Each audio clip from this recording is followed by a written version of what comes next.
O nazismo é um movimento criado e apoiado pela burguesia? Não, Não. não. Vamos falar um pouco de fascismo, então. E aí ele fala, vamos falar de fascismo então, o que dá a parecer que ele conhece muito sobre o fascismo, mas vocês podem ver que ele vai variar entre fascismo e nazismo, ele vai confundir os dois, vai mesclar e no fim que a gente vai responder e falar sobre tudo isso na sequência. O Partido Fascista estava para o Partido Socialista, assim como o fascismo está para o comunismo. E foi baseado numa teoria de dois caras do Partido Socialista, que depois formaram o Partido Fascista, Enrico Corradini e Alfredo Rocco, que acho que esse cara segundo aí, ele foi um dos ministros do Mussolini. Eles tinham uma teoria de que o sujeito agente da revolução não podia ser somente a classe operária ou qualquer outra classe social, porque as classes sociais estavam condicionadas aos seus países. E o fascismo, assim como o comunismo, ele tenta levar para o internacionalismo. A gente pode ver, existe a Internacional Comunista, olha que coisa linda, né? Ou seja, é a mesma linha de pensamento do fascismo. Mesmo assim, tendo essa diferença com o nazismo, que o nazismo era um socialismo nacionalista, eles acabaram fazendo um acordo, assim como o nazismo também fez acordo com a União Soviética, a Rússia. Eles diziam que eles precisavam de algo maior, um proletário internacional para conseguir fazer uma revolução grande. E a gente vê isso com a formação da União Soviética, eles sempre querem algo grande. Na América Latina eles querem montar a tal de URSS, que eles negam e brincam e falam que não existe, mas existe. Inclusive nos comentários desse vídeo lá no podcast tem gente falando, eles só fingem que não fazem, mas fazem.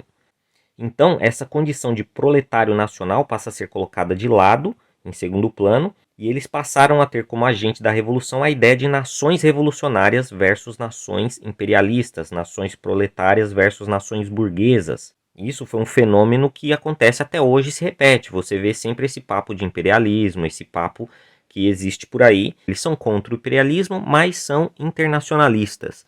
Eles são mais abertos a tudo e a todos. O fascismo e o comunismo, eles são internacionalistas. O nazismo, ele era nacionalista, porém baseado no socialismo, e depois eu vou entrar nos textos de Goebbels e discursos para mostrar para vocês o que eles eram, porque eles respondem isso no próprio discurso que eles fizeram em 1932. Infelizmente, ou intencionalmente, ele está misturando nazismo e fascismo simplesmente pelo fato deles terem sido aliados, né, em algum momento, assim como a União Soviética foi aliada dos alemães. Por isso que a gente tem que entender, a União Soviética ela foi quem fez o massacre de Katyn, quem quiser pesquise aí, tem até filme sobre isso, Katyn, para destruir ali a Polônia para a Alemanha conseguir invadir, ou seja, né, esses acordos aí, acordo por acordo, os comunistas fizeram pior, né? Eles não tinham só acordo, eles começaram a guerra. Quer dizer, tem muita coisa que ele omite ou simplesmente ele não faz ideia porque ele não lê nada além, esteja fora da bolha dele de comunismo. E isso é uma vergonha para o professor de história. Por mais que ele tenha um lado, uma ideologia e tudo mais, ele não precisa ficar só o tempo todo encobrindo, mentindo, omitindo informações, ou sequer ele sabe que essa informação existe. Ou seja, falta de conhecimento e de informação passou a ser autoridade intelectual. Ou seja, se eu desconheço, não existe. Não pode entrar aqui na conta, não pode fazer parte do negócio. Só que o lado dele, que ele até inventa histórias que nunca foi divulgada, ele trouxe algumas